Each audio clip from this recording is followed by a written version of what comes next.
Namun, karena dijadikan tumbal dan jasadnya ditanam di dalam tembok terowongan. Assalamualaikum warahmatullahi wabarakatuh. Hai guys, kembali lagi di channel aku, Melia Agustina. Sebelumnya aku meminta maaf karena kemarin aku udah nggak up sekitar 3 mingguan lah ya.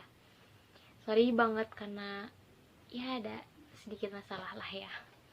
Dan sekarang aku mulai up lagi. Dan hari ini aku bakal ceritain tentang sejarah Lampegan sama ada cerita-cerita mistisnya lah ya. Terowongan Lampegan yang ada di Cianjur. Sebelumnya mungkin dari kalian udah ada yang pernah dengar cerita tentang terowongan Lampegan ini. Karena ini peninggalan zaman Belanda juga, dan apalagi orang Cianjur pasti udah dengar ya lah ya. Tanpa lama-lama, kita mulai ke ceritanya. Let's go.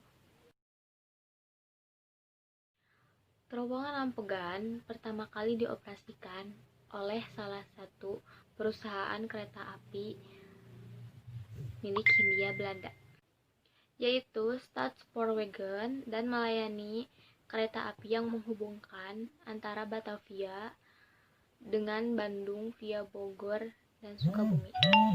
Rute ini dulunya digunakan pemerintah kolonial untuk mengangkut hasil bumi seperti teh, karet, kina, dan juga kopi. Pembangunan terowongan Lampegan merupakan hasil kerjasama antara Stadspoorwegen atau SS dan pengusaha perkebunan di Cianjur yang bernama Van Beekman. Van Beekman menyetujui pembangunan ini karena menganggap bahwa nantinya jalur itu akan memudahkan usaha perkebunan yang ia miliki. Van Beekman akhirnya mengerahkan pekerjanya untuk membobol Bukit Gunung Keneng dari dua arah yang berlawanan, sehingga dapat tersambung. Awalnya, pembangunan terowongan ini digali dengan menggunakan tenaga manusia, namun dilanjutkan dengan menggunakan dinamit peledak karena mengalami kesulitan dalam pembangunannya. Awalnya, terowongan Lampegan ini memiliki panjang sekitar 686 meter, namun sempat runtuh karena bencana longsor yang terjadi pada tahun 2000 silam. Setelah direstorasi, terowongan Lampegan lantas tak sepenuhnya kembali seperti sedia kala. Panjangnya berkurang menjadi 415 meter. Konon katanya disebutkan bahwa nama Lampegan tercetus dari percakapan orang Belanda ketika kereta api memasuki terowongan. Lampegan katanya, untuk memerintahkan agar lampu segera dinyalakan untuk membantu masinis dalam mengemudi di dalam terowongan gelap itu.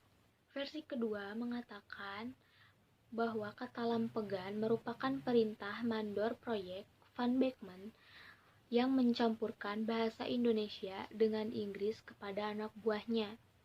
Lampegan, Lampegan, katanya ketika hendak memasuki terowongan untuk memantau hasil kerja mereka. Ada juga versi lainnya mengatakan bahwa Lampegan berasal dari teriakan kondektur kereta api ketika memasuki terowongan yang menyuruh penjaga untuk menyalakan lampu sambil berseru, "Lampen an," yang artinya nyalakan lampu. Apapun versi cerita dari terowongan Lampegan ini, para penduduk sekitar yang mendengar teriakan, seruan, ataupun perintah itu memahaminya sebagai Lampegan. Seperti halnya bangunan-bangunan yang dibangun oleh para Belanda,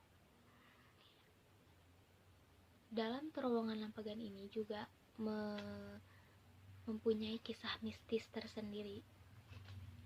Ingin tahu kelanjutannya? Let's go. Banyak masyarakat yang bilang bahwa di dalam terowongan Lampegan ini sering kali muncul penampakan wanita berkebaya merah yang diyakini sebagai Nyai Sadea. Nyai Sadia sendiri merupakan penari ronggeng asal Cianjur pada masa Hindia Belanda. Ia diyakini memiliki paras yang cantik dengan kulit putih yang diwarisi dari salah satu kakeknya yang berdarah Belanda. Jadi boleh dikatakan bahwa Nyai Sadia ini adalah seorang warga Indonesia yang campuran antara Indonesia dengan Belanda, gitu kali ya. Pada masa itu, Nyai Sadia telah menginjak usia 25 tahun, namun belum memiliki pendamping hidup. Bersama dengan grup kesenian ronggengnya, ia diundang untuk menghibur dalam pesta peresmian terowongan Lampegan yang dihelat dengan sangat meriah. Para pejabat Hindia Belanda pusat dari Batavia dan Priangan pun hadir.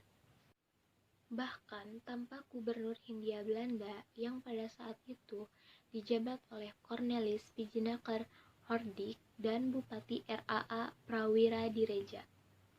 Bersama dengan dua rekannya, Nyai Sadia menari di bawah rintik hujan dengan menggunakan kemben merah dan selendang kuning. Ia tampak berlenggak-lenggok di atas panggung kecil di mulut terowongan yang diterangi lampu pijar. Menjelang tengah malam, setelah penampilan Nyai Sadia berakhir, ia berteduh di dalam terowongan sambil menunggu hujan deras mereda. Tak lama, Nyai Sadia mendengar ada yang memanggil namanya, lalu dia pun berjalan memasuki terowongan dan menghilang. Tidak ada yang tahu kemana dan menjadi legenda hingga saat ini. Ada yang mengatakan bahwa Nyai Sadia telah diperistri oleh pemimpin goib di wilayah tersebut. Menurut pengamatan retrocognition yang tim Kisah Tanah Jawa lakukan, Nyai Sadia telah dijadikan tumbal bagi pemimpin istana goib yang berada di bukit terowongan Lampegan yang bernama Raza Mandala. Ia dikorbankan agar pemimpin goib tersebut tidak mengganggu proses pembangunan terowongan Lampegan. Karena selama proses pembangunan terowongan Lampegan, seringkali ada pekerja yang meninggal. Raza Mandala tak meminta ritual tertentu, cukup dengan mengadakan acara ronggeng dengan mengundang penari tercantik di wilayah Priangan tersebut. Versi lainnya, penduduk setempat percaya bahwa Nyai Sadia dijadikan tumbal, tetapi bukan dengan cara menghilang sendiri tanpa jejak karena dijemput sesuatu yang goib, namun karena dijadikan tumbal dan jasadnya ditanam di dalam tembok terowongan. Selain sejarah dan kisah Nyai Sadia, pernah ada orang yang datang ke terowongan Lampegan tersebut maghrib-maghrib, wanita, dan dia sedang haid. Dan katanya pernah saat wanita itu memasuki terowongan, rasanya terowongan itu sangat panjang sekali sampai gak beres-beres, gak nemu-nemu ujungnya,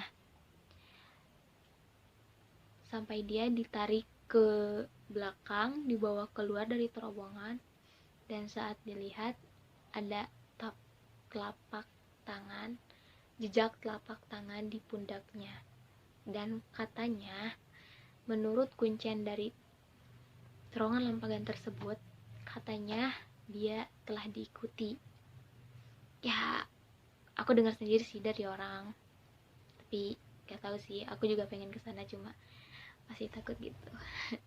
Terlepas dari kisah misteri dan mistis yang menyelimutinya, terowongan Lampegan juga menjadi saksi bisu perjuangan pemuda Indonesia dalam melawan Jepang untuk mendapatkan senjata sebagai usaha memperjuangkan kemerdekaan. Kini terowongan Lampegan juga menjadi bagian dari perjalanan kereta api rute Cianjur Sukabumi yang telah menjadi cagar budaya. Oke, cukup sekian yang bisa aku ceritain mengenai sejarah adanya terowongan Lampegan dan juga cerita-cerita misterinya. Cukup sekian dari aku. Wassalamualaikum warahmatullahi wabarakatuh. Dadah.